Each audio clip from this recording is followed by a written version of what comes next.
साईं कामरेड मसरूर शाह जेको सिंध मज़ाहिम तहरीक जो सदर आहे। असां उन खां सवाल कंदासीं त साईं ग्रीन पाकिस्तान इनिशिएटिव खे तव्हां कीअं था ॾिसो? छा इहो वाक़ई में पाकिस्तान खे ग्रीन कंदो या इन खे अञा ई ड्राई कंदो? अदा जेका तव्हां ॻाल्हि कई ग्रीन पाकिस्तान इनिशिएटिव जी, मां कीअं थो ॾिसां उनखे, पाकिस्तान ग्रीन माना सिंध बंजर, इन जो मतिलबु इहो आहे। ॻाल्हि इहा आहे त मज़ाहिमत ऐं हिन ते अचां थो मां ग्रीन पाकिस्तान इनिशिएटिव ते, जेका जदोजहद आहे उहा तॾहिं थींदी जॾहिं जेके कैनाल ठहनि था या जेको बिरसा एक्ट जो मामिलो आहे उनखे पाण सम्झंदासीं। हींअर त हाणे सोशल मीडिया ते इशू थी वियो आहे ऐं ओवरऑल सिंध निकिती आहे त सभु हिन जे बारे में कंसर्न आहिनि ऐं कंसर्न हुजणु घुरिजे, पर कंसर्न जेको आहे उहो इन्फॉर्म कंसर्न हुजणु घुरिजे। ही तव्हां जेको सेशन रखियो आहे उन जो मक़सदु बि तॾहिं पूरो थींदो ऐं असांजी जदोजहद वक़्तु हलंदी जॾहिं पाण हिनखे सम्झंदासीं त इहो छा आहे। सभ खां पहिरियां तव्हां सवले नमूने मां ॿुधायां थो त सिंध जो पाणी जो केस आहे छा। सिंध जे पाणी जो केस इहो आहे त सिंधु दरिया 5.5 करोड़ साल पुराणो दरिया है जेको ॾखण एशिया जो ओल्डेस्ट रिवर आहे। उन जो पूरो जेको वहकिरो आहे नेचुरल फ्लो उहो इहो आहे त हू तिबेत खां निकिरंदो आहे। तिबेत खां उहो मुख़्तलिफ़ आबशारनि जी सूरत में निकिरंदो आहे ऐं जॾहिं हू इंटर थींदो आहे पाकिस्तान में त काबुल नदी उन सां अटक वटि मिलंदी आहे। उन खां पोइ पंजाब जा 5 दरिया उन में मिलंदा आहिनि ऐं उन नेचुरल फ्लो इहो आहे त काबुली नदी ऐं पंजाब जा 5 दरिया इहे उन जा सहकारी दरिया आहिनि, ट्रिब्यूटरी रिवर्स। नेचुरल फ्लो इहो आहे त ट्रिब्यूटरी रिवर्स सिंधु बुनियादी रिवर्स में पवंदा ऐं बुनियादी जेको दरिया आहे उहो सिंध खे सैराब कंदो, समुंड में पवंदो। इहो आहे नेचुरल फ्लो जेको गुज़रियल लखे करोड़नि सालनि खां हलियो आहे ऐं इन ई दरिया आहे जे सिंध जी इन धरती खे ॼणियो आहे। छाकाणि जो दरिया समुंड खे पोइते कंहिं धिकियो, समुंड खे पोइते धिकियो दरिया ऐं दरिया जे नतीजे में सिंध ठही आहे। जेको तव्हांजो उनवान आहे तूं ते दरिया तो सम्झी इहो असांजो पालणहार आहे। पालणहार इन माना में आहे असांखे पैदा कयो आहे दरिया ऐं असांजी सिविलाइज़ेशन ते हले थी। हाणे इहो जेको फ्लो हुयो पाकिस्तान ठहण सां जेतोणीकि इहो पुराणो इशू आहे 1850 खां वठी पंजाब जेको आहे मथे जो इंटरनेशनल कानून आहे त मथे जेको हूंदो अपर रिपेरियन जेके असां चवंदा आहियूं वो लोअर रिपेरियन जी इजाज़त खां सवा का बि उते अॾावत नथो करे सघे। इहो इंटरनेशनल जेको लॉ आहे वाटर ते उहो बुनियादी उसूल आहे। पंजाब 1850 खां वठी मुख़्तलिफ़ जेके आहिनि अॾावतूं कंदो रहियो ऐं मुख़्तलिफ़ कमेटियूं ठहंदियूं रहियूं बर्तानिया जे दौर में ऐं आख़िरी जेका एग्रीमेंट थी उहा हुई 1945 जी एग्रीमेंट। उन जो आर्टिकल नंबर 9 हुयो त 75% पाणी जेको आहे सिंधु दरिया जो ऐं उन जे सहकारी दरिया जो उन ते सिंध जो हक़ आहे ऐं पंजाब सिंध जी इजाज़त खां सवा का बि अॾावत कोन कंदो, मथे डैम या कैनाल कोन कढंदो ऐं जेके माज़ी में कयासीं उन जो मुआवज़ो सिंध खे ॾींदो। इहो 1945 जो एग्रीमेंट। पाकिस्तान ठहियो मुल्क विरहाया न हिंदू मुस्लमान में, हाणे त रोड विरहाए छॾिया अथनि, हाणे त अलाए छा छा हिंदू मुस्लमान हाणे शहरनि जा नाला हाणे माण्हुनि खे मुस्लमान रोडनि खे मुस्लमान पिया कनि, शहरनि खे मुस्लमान पिया कनि। ईअं ई सिंधु दरिया खे दरियानि खे बि हिननि हिंदू मुस्लमान में विरहायो। 1960 जी जेका एग्रीमेंट आहे इंडस वाटर ट्रीटी उहा छा थियो त पाकिस्तान यानी हितां ऐं पंजाब छाकाणि जो उन दौर में वञियो न हितां जे कंहिं ॿिए सूबे जी नुमाइंदगी कोन हुई इंडस वाटर ट्रीटी में। पंजाब ख़ुदसर इहो फैसलो कयो त 3 दरिया असां विकिणूं था कंहिंखे, इंडिया खे, इंडियन पंजाब खे 3 दरिया विकिणूं था ऐं वर्ल्ड बैंक इहो एग्रीमेंट करायो। नतीजे में 3 दरिया जॾहिं तव्हां विकिणी छॾिया त माना तव्हां इंडस बेसिन जेको सिंधु माथुरी आहे जेको पूरो नेचुरल फ्लो आहे त काबुल नदी ऐं 5 दरिया उहे पंहिंजे फ्लो सां सिंधु में छोड़ कंदा, सिंधु समुंड में छोड़ कंदो। इहो लखे साल जो फ्लो आहे, उनखे तव्हां रोके छॾियो। तव्हां बेसिन खे इंडस बेसिन खे विराए छॾियो पाकिस्तान ऐं इंडिया में। हाणे उहे 3 दरिया बंदि, हिंदुस्तान उनजो पाणी खणंदो। बाबा 3 दरिया जॾहिं हिंदुस्तान पाणी खणंदो त पोइ तव्हां पंहिंजो पाणी कीअं पूरो कंदव? तव्हां पाणी पोइ इहे पूरो कंदव जो वर्ल्ड बैंक हिननि खे चयो त उन जे बदिले में तव्हांखे इन्वेस्टमेंट ॾींदा त तव्हां डेमू ठाहियो। हाणे उन खां डैम ऐं डाइवर्जन जी पॉलिसी शुरू थी ऐं पूरी फितरत जे फ्लो खे अपोजिट डायरेक्शन में खणी विया त हाणे सहकारी दरियानि खे बुनियादी दरिया भरींदो।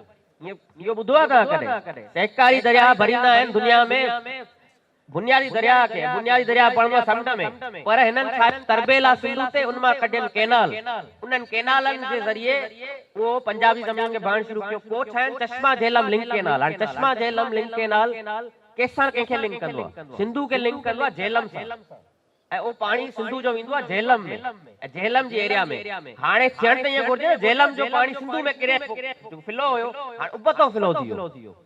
वरी तव्हां ठाहियो तोंसा पंजनत लिंक केनाल, उहो कंहिंखे कंहिंसां थो ॻंढे? उहो जेको आहे तव्हांजो सिंधु खे चिनाब सां थो ॻंढे। त हाणे उबतो जेको आहे तव्हां फिलो वायो छाजे करे? तव्हां टे दरिया विकिणी छॾिया हिंदुस्तान खे, पाणी जी तव्हां किलत थी, तव्हां उहो सिंध जो हिसे जो पाणी खणी डेमू ठाहे लिंक केनाल ठाहे तव्हां खसींदा रहो था।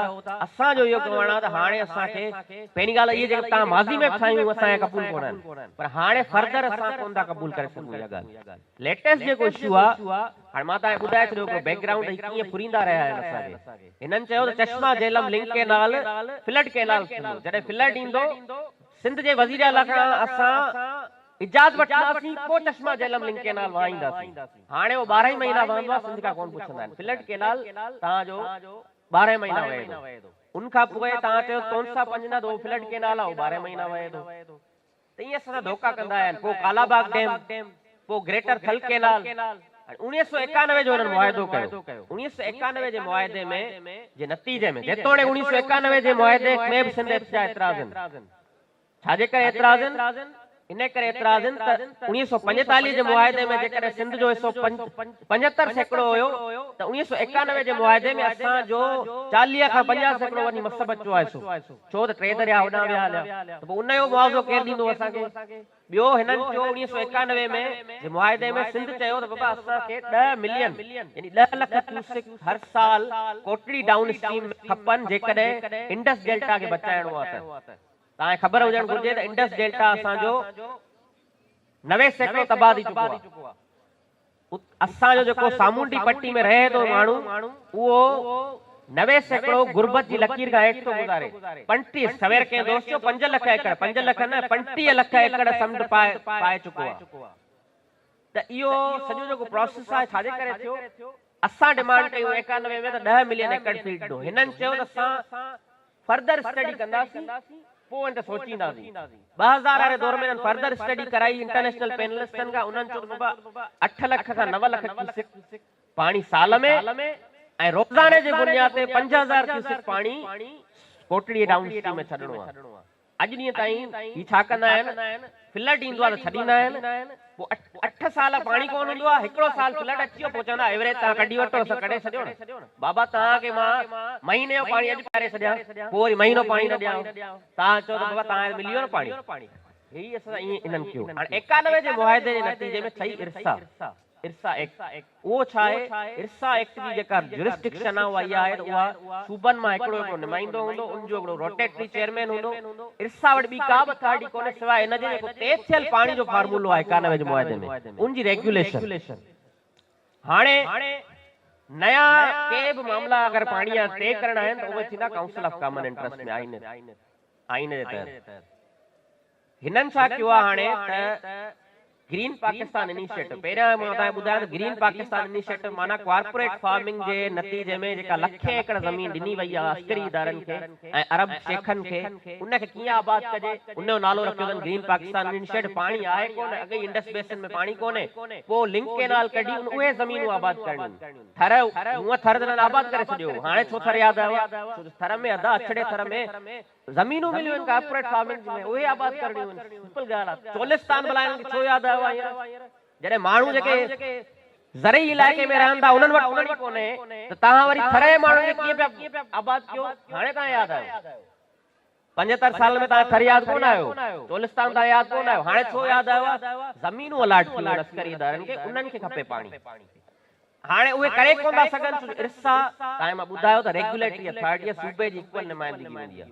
नतीजे में ग्रीन पाकिस्तान इनिशिएटिव में ज़रदारी साहब वटि विया हिननि चयो त बाबा ही मुजविज़ा बिल आहे ही तव्हां पास करायो उन जो ठीकु आहे करायूं था उन बिल में छा आहे इहो तव्हां ॿुधाए इर्सा जी अञा अमेंडमेंट थी कोन्हे अञा प्रपोज्ड बिल आहे अञा उहो पेश न थियो आहे पार्लियामेंट में वो जो प्रपोज्ड बिल आहे उन प्रपोज्ड बिल में हिननि चयो त बाबा इर्सा जी पूरी जेके इख्तियार आहिनि उहे वज़ीर आज़म ॾांहुं मुंतक़िल थींदा वज़ीर आज़म 22 ग्रेड जो ऑफिसर रखंदो इर्सा जो चेयरमैन उन जी टीम ठाहींदो पोइ उहो जेको फ़ैसिलो करे हाणे सूबनि जो सॼो जो इख्तियार आहे उहो तव्हांजो खसिजी वेंदो बुनियादी तौर ते मर्कज़ ॾांहुं इन करे पिया कनि इख्तियार त जीअं सुभाणे को बि नवां केनाल ठाहिणा पवनि या जेके नवां केनाल ठहनि था त पाणी जी रेगुलेशन थींदी सिंध पुछंदी त बाबा 46 मिलियन एकड़ फीट असांखे पाणी खपे त पोइ वफ़ाक़ वटि इख्तियार हूंदो त सुभाणे कंहिं बि लिंक केनाल ॾांहुं अगरि पाणी छोड़ करिणो आहे त इर्सा खे चई छॾींदासीं बाबा पाणी चोलिस्तान ॾे छोड़ करे छॾ सिंध जो हिसो हेॾां छोड़ करे छॾ त इन करे जेका पूरो इख्तियार आहे उहो वठणु चाहिनि था त वफ़ाक़ वटि हुजे जेसि ताईं रही केनालनि जी ॻाल्हि त बैकग्राउंड तव्हां मां ॿुधायो त कंहिंखे आबाद करिणो आहे आम माण्हू खे आबाद न आहे करिणो उन्हनि ज़मीनुनि खे आबाद करिणो आहे ऐं केनाल किथां निकिरनि था हिकिड़े केनाल ते सिंध के एतराज़ सिर्फ़ कोन्हे उहो आहे चश्मा राइट बैंक केनाल उहो पी जो पंहिंजे पाणी मां निकिरे थो चोलिस्तान केनाल चोलिस्तान जेको पंजाब जो थर आहे उनखे आबाद करण लाइ सतलज नदी मां केनाल निकिरे थो हाणे ही चवंदा बाबा सतलज तव्हांजो आहे सिंधु मां कढियो आहे तव्हां एतराज़ छा लाइ पिया कयो असांजो एतराज़ इहो आहे त सतलज नदी तव्हां त हिंदुस्तान खे ॾेई छॾी पोइ उन मां केनाल खे पिया कढो चवंदा बाबा फ्लड मां जॾहिं सतलज पाणी ईंदो न हुन ते आबाद कंदासीं असां चवंदा बाबा चोलिस्तान में जेका 48 लख एकड़ आबाद कंदो चोलिस्तान केनाल 48 लख एकड़ तव्हां जेको 8 सालनि में फ्लड ईंदो उन ते छॾे ॾींदो उहो 48 एकड़ ज़मीन बंजर थी वेंदी माना तव्हां किथां न किथां उनखे लिंक कंदव ऐं लिंक तव्हां किथां कंदव लिंक वरी सिंधु मां कंदव त हिकिड़ी शइ चोलिस्तान केनाल ॿियो आहे ग्रेटर थल केनाल उहो वरी पंजाब जा साउदर्न पंजाब जा जेके इलाइक़ा आहिनि उन मां निकिरे थो ऐं उहो निकिरे थो चश्मा झेलम लिंक केनाल मां त ग्रेटर थल केनाल जेको फेज़ 1 हुयो उहो मुशर्रफ जे दौर में पूरो थियो जे उन दौर में तव्हांखे यादि हुजे या न या पढ़ियो हुजे त एंटी कालाबाग डैम ऐं एंटी ग्रेटर थल केनाल कमेटी जी तहरीक हुई असां थल केनाल जे ख़िलाफ़ हुआसीं